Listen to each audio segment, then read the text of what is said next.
Instead of just rushing at Muzan without thinking, this time, the Hashira would put themselves in strategic positions around Muzan so they can choose in which part of the castle they would fall. For example, Rengoku and Tenjin would make sure to position themselves very close to Shinobu so that they would all fall next to Doma and fight him together. Meanwhile, Yoichiro would stand right next to his brother so he would be able to help in their battle against Kokushibo. With everything agreed on, the only thing left would be to wait patiently for Muzan's arrival. The next night, Muzan would appear next to the mansion. Same as before, Kagaya would make the ultimate sacrifice, blowing up the butterfly mansion to try and kill the Demon King. This time, though, the Hashira would take extra measures, filling the entire area with even more wisteria to weaken him as Tamayo moves in. Since she and Shinobu started working together much earlier than before, Tamayo would make the anti-Muzan drug even more potent this time around, dealing far more damage to Muzan. Even though Muzan would still kill Tamayo during the process, she would die smiling, knowing that the drug was successful. Immediately after, the Hashira would rush in, keeping their positions in mind so that they would fall into the Infinity Castle in their pre-planned groups. As they fall through the castle, the Hashira would set their sights on each of their targets. Shinobu, Rengoku, and Tenjin would take on Doma, with Shinobu guiding the two to his palace. The others would begin moving toward their opponents, with Gyome's group tracking Kokushibo, while Obanai and Mitsuri search for Nakime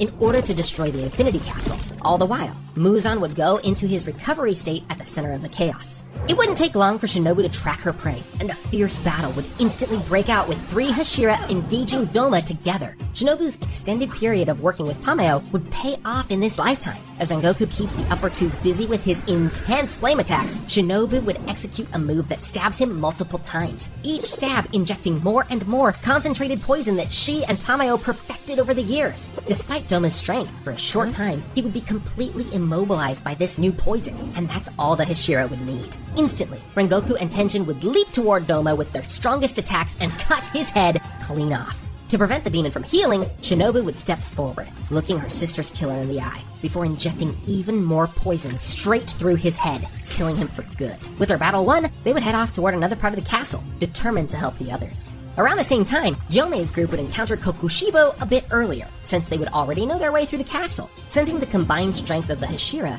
Kokushibo wouldn't hold back one bit and would instantly attack the Slayers with everything he has. Each Hashira present would quickly manifest their mark, with Yoichiro's appearing as the exact mirror of his twin brothers. However, despite the Hashira's immense power, this battle wouldn't be without its consequences. Using his unpredictable moon breathing, Kokushibo would land some devastating attacks, stabbing Sanemi, cutting off some of Gyome's fingers, and slashing through Yoichiro's stomach, which would give Moichiro flashbacks of its own death in the original timeline. But Yoichiro would survive this, and after Genya takes a bite of Kokoshibo's flesh, everyone would launch one final attack on the demon, turning their weapons red and finally killing him. At the same time, Yoichiro would take control of Nakime, crushing the Infinity Castle. Outside, everyone would quickly reunite, and the final battle would start with a fierce standoff. This time, most of the Slayers would be in a much better shape than they were in the original timeline. They would also have Rengoku, Tenjin, and Yoichiro on their side. The only downside is that since the Infinity Castle battles finished much more quickly, the Slayers would have to survive longer until dawn, meaning they'd need to be strategic about how they stall Muzan. So, all of the Hashira would attack the Demon King together in order to confuse him and not give him any time to counterattack. Those who managed to turn their swords red would focus on slashing Muzan, while the others would act as bait to keep his attention. Since Shinobu is also alive this time, she would try using her strongest poisons to weaken Muzan even further. They would work briefly, but Muzan's body is far stronger than that of any other demon, so these new poisons would have little effect. Anyway, even though Muzan would definitely fight back and would wound multiple Hashira,